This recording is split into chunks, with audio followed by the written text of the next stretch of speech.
छत्तीसगढ़ की बस्तर लोकसभा सीट से मंगलवार को बीजेपी उम्मीदवार महेश कश्यप ने नामांकन दाखिल किया। हालांकि उन्होंने एक ही फॉर्म जमा किया।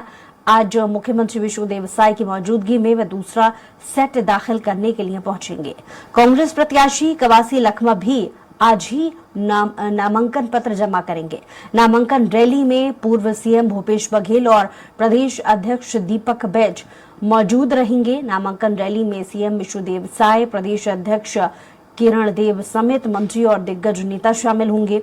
वहीं कांग्रेस के कवासी लखमा की नामांकन रैली में पूर्व सीएम भूपेश बघेल और प्रदेश अध्यक्ष दीपक बैज मौजूद रहेंगे और इस दौरान दोनों पार्टियों ने सभा का आयोजन किया है। मां दंतेश्वरी के मंदिर में दर्शन के बाद रैली निकालकर दोनों कैंडिडेट नामांकन दाखिल करने जाएंगे। 12 बजे जगदलपुर में चर्च के सामने स्थित मिशन कंपाउंड में बीजेपी की सभा का आयोजन किया जाएगा और इधर बीएसपी से आयतू राम मंडावी और सीपीआई से फूल सिंह कचेलाम ने नामांकन दाखिल कर दिया है।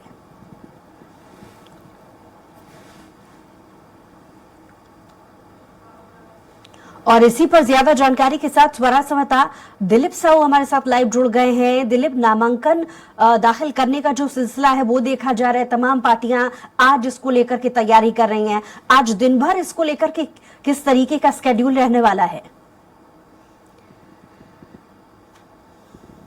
क्योंकि प्रथम चरण में बस्तर सीट को में मतदान होना है और जो नामांकन की जो प्रक्रिया शुरू हुई है उसकी आज आखिरी अंतिम चरण है, आखिरी दिन है। इसलिए दोनों पार्टियों की ओर से आज शक्ति प्रदर्शन किया जाएगा। एक तरह से कांग्रेस की बात करें तो कांग्रेस से कवासी लखमा उम्मीदवार है, पूर्व मंत्री रहे हैं, कद्दावर नेता है, वर्तमान में सुकमा से विधायक है और वे लगातार सक्रिय रहे हैं और कहीं न कहीं पार्टी ने उन पर इसलिए विश्वास जताया है कि वो बस्तर के अंदरूनी इलाके में भी उनकी अच्छी पकड़ है। और एक तरह से आज जो नामांकन दाखिल करेंगे उसके पहले लालबाग में, जगदलपुर के लालबाग में बड़ी सभा का आयोजन किया गया है और इस सभा में पूर्व मंत्री भूपेश बघेल के साथ ही पीसीसी चीफ दीपक बैज और बस्तर क्षेत्र के सभी विधायक, पूर्व विधायक, सांसद सहित तमाम जो बड़े नेता है वे इस आम सभा में शामिल होंगे।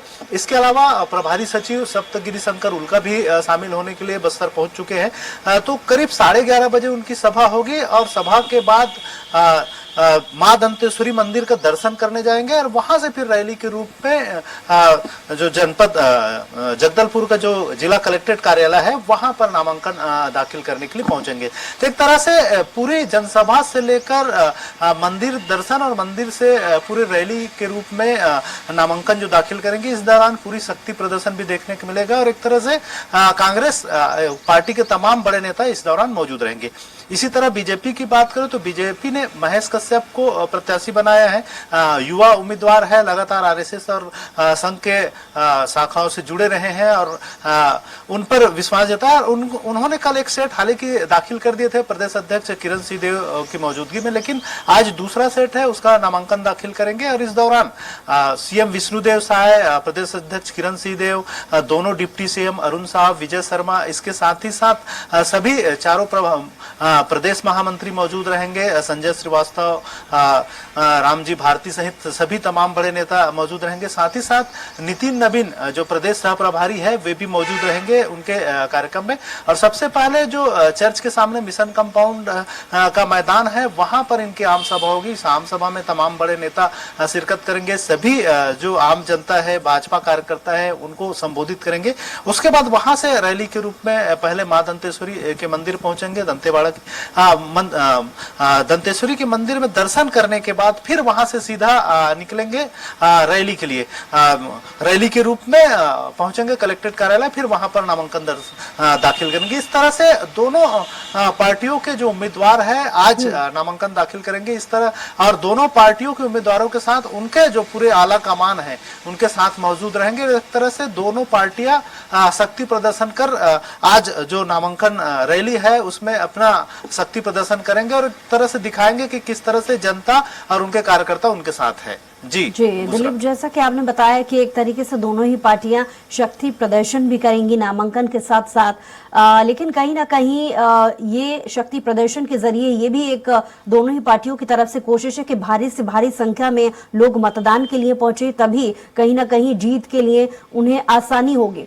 तो नारा क्या रहने वाला है? और हमने देखा कि इसके पहले लगातार बूथ स्तर पर दोनों ही पार्टियां अपने आप को मजबूत करने को लेकर जुटी हुई थी। तो शक्ति प्रदर्शन के जरिए कैसी वो तमाम तैयारियां और क्या वो नारा रहने वाला है, इसको लेकर क्या हलचल है?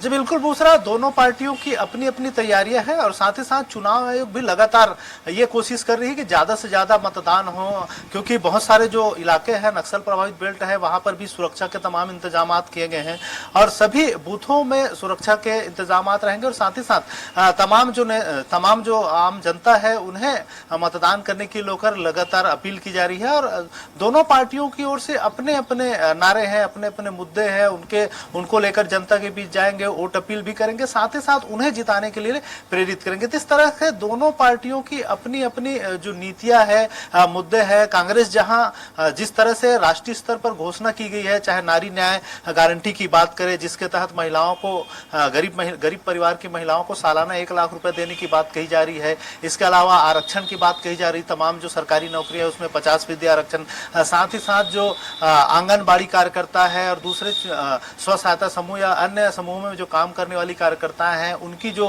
वेतन है उसको दुगुना करने की बात कही जा रही है केंद्र में कांग्रेस की सरकार आने के बाद। इसके साथ साथ ही युवाओं के लिए रोजगार को लेकर भी गारंटी की घोषणा की जा चुकी है, किसानों के लिए गारंटी की घोषणा की जा चुकी है कि फसलों के जो गारंटी है वो रहेगा। तो इस तरह से तमाम गारंटी और विभिन्न स्थानीय मुद्दों के साथ कांग्रेस जनता के बीच जाएगी और जनता को ज्यादा से ज्यादा चुनाव में भाग लेने और कांग्रेस को जिताने के लिए कांग्रेस के पक्ष में मतदान करने की अपील करेंगे। इसी तरह भाजपा की बात करें तो भाजपा भी मोदी गारंटी के नाम से जितनी जो योजनाएं राज्य में संचालित की जा रही है और उसके तहत जो वादे किए थे उनमें से अधिकतर वादों को जो पूरा किए हैं उनके आधार पर जनता के बीच जाएगी और उन्हें प्रेरित करेगी कि वो बीजेपी के जो प्रत्याशी उन्हें जिताए और केंद्र में फिर से मोदी जी की सरकार बनाए। तो इस तरह से दोनों पार्टियों की अपनी अपनी रीतियां है, नीतियां है, गारंटी है, मुद्दे हैं। इन आधार पर वे जनता के बीच जाएंगे और ज्यादा से ज्यादा लोगों को अपील करेंगे कि इस मतदान में भाग ले और उनकी पार्टी के जो प्रत्याशी है उन्हें जिताए।